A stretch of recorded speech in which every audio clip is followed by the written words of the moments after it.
அனைவருக்கும் வணக்கம். இன்னைக்கு ப்ரீ மார்க்கெட் அனாலிசிஸ்ல எந்த ஸ்ட்ரைக் எங்க சப்போர்ட் அண்ட் ரெசிஸ்டன்ஸ் எடுத்தா மார்க்கெட் என்ன டைரக்ஷன் இருக்குங்கிறத பார்க்கலாம். அதுக்கு முன்னாடி நம்மளுடைய கிளாஸ் வருகிற 26ஆம் தேதி ஏப்ரல் 26 துவங்குது. அதுக்கான டீடைல் டாபிக் யாராவது மெசேஜ் பண்ணீங்களோ அவங்களுக்கு கொடுத்துட்டேன். ஃபர்ஸ்ட் 25 மெம்பர்ஸ்க்கு மட்டும் தான் நம்ம இது பண்றோம். ஏன்னா அதிக பேர் இருந்தா புரிஞ்சுக்கிறதுக்கு கொஞ்சம் டைம் ஆகும் அப்படிங்கிறதுனால நம்ம ஃபர்ஸ்ட் 25 பேருக்கு மட்டும் தான் நம்ம கொடுக்கலான்னு இருக்கோம், அலோவ் பண்றோம்.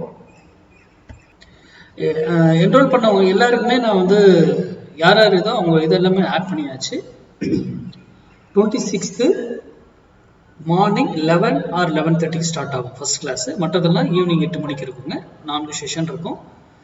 அப்புறம் எவ்ரி 45 days ஒன்ஸ் வந்து ஸ்டூடெண்ட்டுக்கு வந்து நம்ம கிளாஸ் இதுக்குள்ள வந்துட்டீங்கன்னா 45 days ஒன்ஸ் டவுட் செஷனும் இதில் இருக்கும். ஓகேங்களா? சரி, இன்னைக்கு நம்ம இதுக்கு போவோம் லெவலுக்குள்ள. ஃபர்ஸ்ட் ரீட்டைல் ட்ரேடர் இவங்க என்ன பண்ணிக்கிறாங்கன்னா பாருங்க, ரீட்டைல் ட்ரேடர் எகைன் நேற்று 1,15,000 கான்ட்ராக்ட் பை போயிருக்காங்க, இது செல்லுக்கு போயிருக்காங்க. இவ்வளோ மார்க்கெட் வந்து நேற்று கேப் அப் ஆயிருக்கு, அது போயிருக்கு. ஆனால் நம்ம ரீட்டைல் ட்ரேடர் செல்லுக்கு தான் மாறி இருக்காங்க. அதே ப்ரோ ட்ரேடர் பாருங்க, அவங்க 43,000 கான்ட்ராக்ட் இன்னும் பையில தான் இருக்காங்க. ஃப்ரெஷ்ஷாக 71. அவங்க வந்து ஒரு நியூட்ரல், பெரிய பை இல்லை, நியூட்ரலான பை தான். எஃப்ஐஐ வந்து அவங்களும் ஒரு பைக் ஒரு 76,000 கான்ட்ராக்ட் உள்ள வந்திருக்காங்க. அப்போ இந்த ரெண்டு பேரும் என்ன நடந்துகிட்டு இருக்குன்னு பாத்தீங்கன்னா, இது ஒரு அடிஷனல் டு, இது முடிந்து போன டேட்டா, இதை வச்சு ஒன்றும் பண்ண முடியாது. லைவ்ல என்ன வேணா இவங்க அப்படியே ஆப்போசிட்ல மாறலாம், இல்லை அதே டைரக்ஷன் ஃபாலோ பண்ணலாம், என்ன வேணா நடக்கலாம். ஆனா நம்ம மேக்ஸ் இருந்து மட்டும் தான் நம்ம ஒருத்தவங்க பண்ணுவோம். மேக்ஸ் எந்த பக்கம் நம்ம டைரக்ஷன் இருக்கோ அந்த டைரக்ஷன்ல மட்டும்தான் நம்ம ட்ரேட் பண்ணுவோம். அதே போல இன்னைக்கு வந்து சென்செக்ஸ் 0 to 0 கால் பண்ணோம். சென்செக்ஸ் எக்ஸ்பைரி 0 to 0 கால் இன்னைக்கு அதுக்கு அலோடு உண்டு. அந்த ரூல் 5 ரூல் எக்ஸ்பைரிக்கான அந்த 0 to 0 காலுக்கான 5 ரூல் இருக்கு. அந்த 5 ரூலை மஸ்ட் ஃபாலோ பண்ணுங்க ஸ்டூடெண்ட்ஸ். ரூலை மட்டும் மதிக்காம ட்ரேட் பண்ணிடாதீங்க தயவு செய்து. ஓகேங்களா?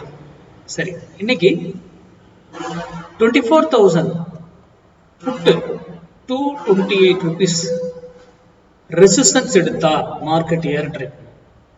அதே 228 rupees சப்போர்ட் எடுத்தா மார்க்கெட் இறங்குறதுக்கு ட்ரேட் பண்ணும். அது 228 மேல இருந்தாலும் மேல போனாலும் ஒரு வேலையில இருந்து திரும்பி ஆகணும், அது டைரக்ஷன் கிடைக்கும். அதே போல கீழே வந்தாலும் ஒரு வேலையில இருந்து திரும்பணும், அது டைரக்ஷன் கிடைக்கும். அப்போ 1000 பாயிண்ட் எப்படி ஏறும்? 1000 பாயிண்ட் ஏறணும், இல்ல 5000 பாயிண்ட் ஏறும், எப்படி இறங்கும்? எல்லாமே மேக்ஸ் தான். மேக்ஸ் படி தான் நம்ம முன்னாடியே எல்லாமே கால்குலேட் பண்ணி வச்சிருப்போம். லைவ்ல போயிட்டு இதை மாத்து அதை மாத்துங்கிறதெல்லாம் கிடையாது. நம்ம போய் ஓப்பன் இன்ட்ரெஸ்ட் பார்க்கல, பிரைஸ் ஆக்ஷன் பார்க்கல, பேட்டர்ன்ஸ் பார்க்கறதுல நியூஸ் என்ன வந்ததுன்னு நமக்கு தெரியாது. அதனால நமக்கு தேவையும் கிடையாது. ஓகேங்களா? மேக்ஸ் எங்க என்ட்ரி அந்த வேல்யூ எல்லாமே வந்துடும். என்ட்ரி பிளேஸ் எங்க, எக்ஸிட் பிளேஸ் என்ன, டார்கெட் என்ன, ஸ்டாப் லாஸ் என்ன, எல்லாமே அதுல இருக்கும். ஓகேங்களா? இதுதான் நம்ம மேக்ஸ் கிளாஸ். இந்த மாதிரி யூடியூப்ல சொல்றதையும் நம்பாதீங்க தயவு செய்து, இன்க்ளூடிங் மீ. நான் சொல்றதையும் நீங்க படித்து அதை ஆராய்ந்து அது சரியா இருக்குன்னா பயன்படுத்துவோம், இல்லையா தவிர்த்துருங்க. ஏன்னா நம்ம ஒருத்தர்கிட்ட போய் படிச்சிட்டாலே அது ஒர்க் ஆகணும்னு அவசியமும் கிடையாது, இல்லையா?